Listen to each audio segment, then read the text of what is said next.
सामाजिक विज्ञान कक्षा 10 के अध्याय 3 में हम आज अंग्रेजी साम्राज्य का प्रतिकार एवं संघर्ष के बारे में अध्ययन करेंगे। संपूर्ण पाठ को भली भांति पढ़ना चाहिए, उसके पश्चात नोट्स बनाना चाहिए, परंतु सारांश में 10 बिंदुओं के माध्यम से इस पाठ को मैं समझाने का प्रयत्न करूंगा। अध्याय 3 अंग्रेजी साम्राज्य का प्रतिकार। अनेक यूरोपीय देशों ने आर्थिक उद्देश्यों की पूर्ति करने के लिए अलग अलग देशों में अपने उपनिवेश स्थापित किए और बाद में अपना साम्राज्य स्थापित कर लिया। भारत भी इनका शिकार बना, जिससे भारत को आर्थिक, सामाजिक, राजनीतिक व सांस्कृतिक क्षति हुई। इस अध्याय का हम 10 बिंदुओं के माध्यम से अध्ययन करते हैं। औपनिवेश काल का प्रारंभ 23 सितंबर 1600 ईस्वी को ईस्ट इंडिया कंपनी का निर्माण हुआ। यूरोपीय देशों के कुछ व्यापारियों ने संयुक्त पूंजी लगाकर इस कंपनी का निर्माण किया। इनका उद्देश्य था पूर्व के देशों में व्यापार करना। 31 दिसंबर 1600 ईस्वी सूरत में स्थायी कोठी का निर्माण किया। 1757 पलासी युद्ध और 1764 बक्सर युद्ध के बाद अंग्रेजों ने भारत पर व्यापारिक साम्राज्य स्थापित कर लिया। इन दोनों ही युद्धों में अंग्रेजों की विजय हुई और पूर्वी भारत में इन्होंने दीवानी अधिकार यानी राजस्व वसूल का अधिकार प्राप्त कर लिया।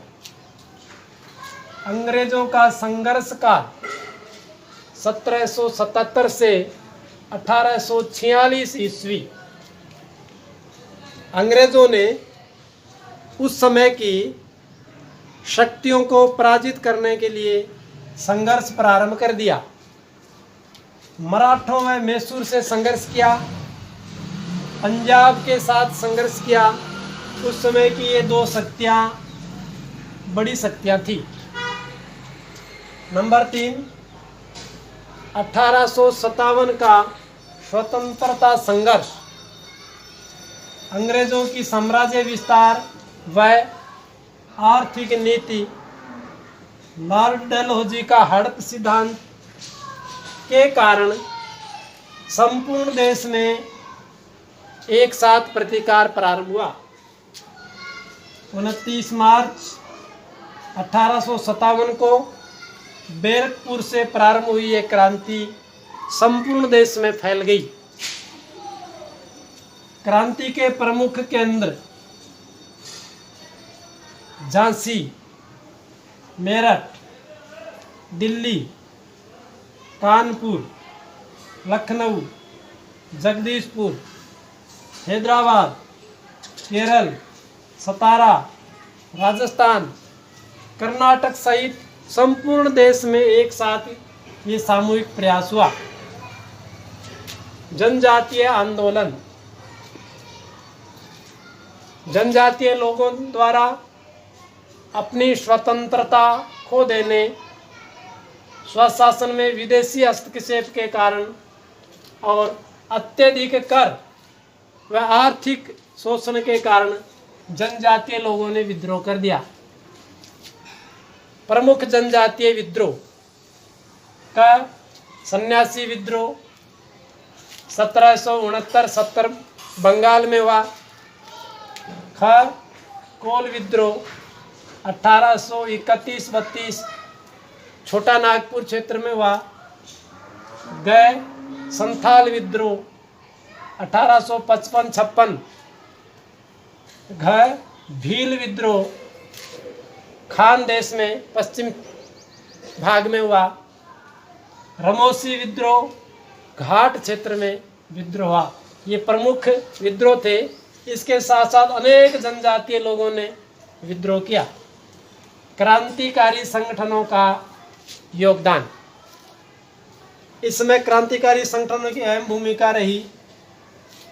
महाराष्ट्र में फड़के, पुणे में चापेकर बंधु, लंदन में श्यामजी कृष्ण वर्मा व वीर दामोदर सावरकर ने भारत स्वशासन समिति के माध्यम से संघर्ष प्रारंभ किया। बंगाल में पी मिश्रा जी ने संघर्ष प्रारंभ किया। इस प्रकार से क्रांतिकारी संगठनों का अहम योगदान रहा। क्रमांक 6, किसान आंदोलन। खेड़ा, चंपा, बंगाल, नील, दक्षिण के किसानों ने विद्रोह किया। 1875 ईस्वी दोषपूर्ण भूमि कर नीति, जमींदारों सामंतों द्वारा अत्यंत कर वसूलने के कारण किसान आंदोलन हुए। राजनीतिक आंदोलन, इस आंदोलन को हम दो भागों में बांटते हैं।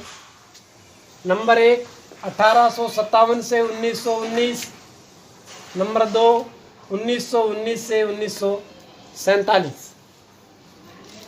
1857 से 1919 में ये राजनीतिक आंदोलन शैशव अवस्था में था। अनेक संगठनों का निर्माण हुआ, नीति तय हुई, संघर्ष प्रारंभ हुआ। 1919 से 1947 तक स्वतंत्रता की अलख जगी और स्वतंत्रता भी प्राप्त की। 1857 से 1919 इंडियन लीग की स्थापना। 1875 1876 इंडियन एसोसिएशन की स्थापना। 1885 कांग्रेस की स्थापना। एक अंग्रेज अधिकारी ने, सर A.O. ह्यूम ने कांग्रेस की स्थापना की। उसका उद्देश्य था क्रांतिकारी आंदोलनों की आवाज़ को एक मंच पर रखने का अवसर देना और आंदोलनों को दबा देना। बाद में कांग्रेस दो भागों में विभक्त हो गई। सब जानते हैं, नरम दल और गरम दल। होम रूल लीग की स्थापना हुई। श्रीमती एनी बेसेंट ने ISIS के माध्यम से होम लीग की स्थापना की। बाद में तिलक जी ने इसमें योगदान दिया। राजनीतिक आंदोलन भाग 2 1919 से 1947। रोलेट एक्ट 1919 मार्च 1919 को आया। जलियांवाला बाग हत्याकांड 13 अप्रैल 1919। खिलाफत आंदोलन 19 अक्टूबर 1919। असहयोग आंदोलन जिसका नेतृत्व महात्मा गांधी जी ने किया 1920-21 में। ये अनेक आंदोलन के माध्यम से अंग्रेज़ों को यहाँ से छोड़ के जाने का निश्चय करना पड़ा, मजबूर होना पड़ा। राजस्थान में भी जनजातीय आंदोलन खूब हुए। पूरे देश में जनजातीय आंदोलन हुए तो राजस्थान भी कम नहीं था। गोविंद गुरु, सीताराम दास, निम्बू चढ़ा, किसान आंदोलन, प्रजा मंडल आंदोलन आदि। प्रजा मंडल आंदोलन देशी रियासतों में उत्तरदायी शासन की स्थापना के लिए राजस्थान में अनेक प्रजा मंडलों की स्थापना हुई। इस प्रकार ये सारांश में हम 10 बिंदुओं के माध्यम से पढ़ते हैं कि अंग्रेजी साम्राज्य का किस प्रकार प्रतिकार हुआ और कैसे संघर्ष किया।